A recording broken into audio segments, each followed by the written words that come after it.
Hi everyone, সালাম ও নমস্কার। কেয়া রান্নাঘর থেকে সবাইকে স্বাগতম। আজকে আমি নতুন রেসিপি নিয়ে হাজির হয়েছি। আপনারা হয়তো চিনবেন বৌরানী পাটিসাপটা পিঠা। এখানে আমি নিয়ে নিয়েছি 1 কাপ চালের গুঁড়া, 2 কাপ ময়দা আর চিনি আপনারা পরিমাণ মতন দিবেন, আর একটু সামান্য লবণ, আর দিয়ে দিয়েছি পরিমাণ মতন গুঁড়া দুধ। এখানে আমি কুসুম গরম পানি অ্যাড করব। অবশ্যই কুসুম গরম পানিটা দিতেই হবে।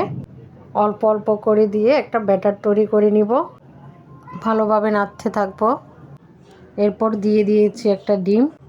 অনেকে মনে প্রশ্ন আসবে ডিম দিয়েছি গন্ধ লাগবে, কিন্তু না, লাগবে না, কারণ পর্যাপ্ত পরিমাণ ঘি ইউজ করব। ঘিটা বেশি দিলে ডিমের গন্ধটা আসবে না। যারা ব্যাচেলর ভাই বোন আছেন, যারা নতুন রাঁধুনি, তাদের জন্য এই রেসিপিটা অল্প সময়ে বানানো যাবে এই পাটিসাপটা পিঠাটা। এখানে আমি 2 চামচের মতন ঘি ইউজ করেছি। এখন আমি ভালোভাবে নাড়তে থাকব।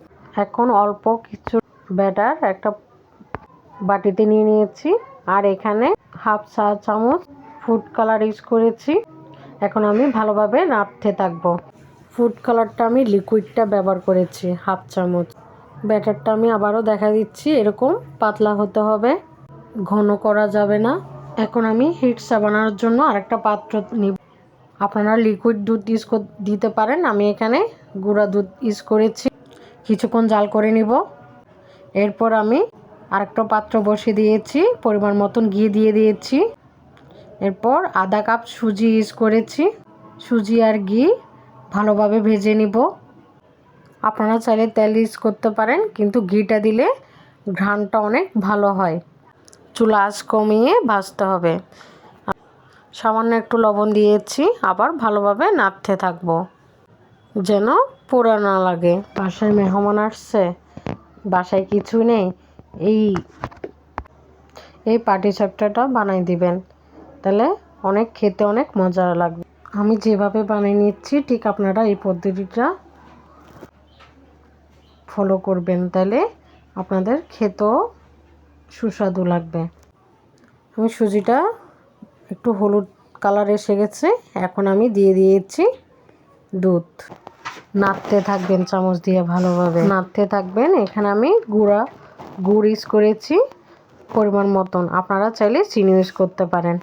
এভাবে আমি ভালোভাবে নাড়তে থাকবো। এইভাবে আমি হিট চা তৈরি করে নিচ্ছি।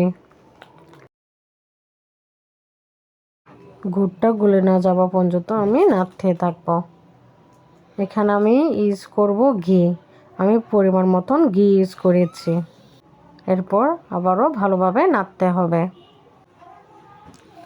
আমার হিটসা রেডি হয়ে গেছে। চুলার উপর একটা ফ্রাই প্যান বসিয়ে দিয়েছি।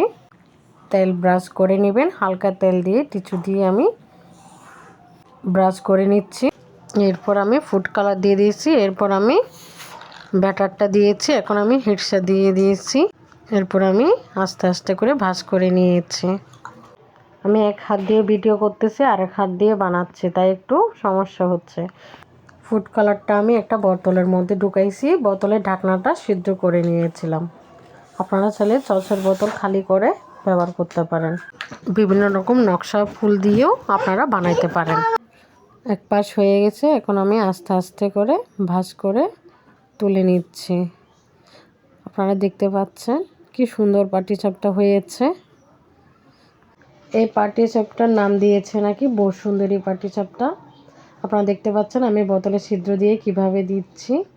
এটা আমি আরেকটা ডিজাইন ভাবে করে নিয়েছি। এভাবে আমি বেশ কয়টা পিঠা তৈরি করে নিয়েছি। খুব মজাদার এই পাটিসাপটা পিঠাটা। এই নিয়মে আপনারা বাসায় বানাবেন আর আমাকে জানাবেন কেমন হয়েছে। ধন্যবাদ সবাইকে।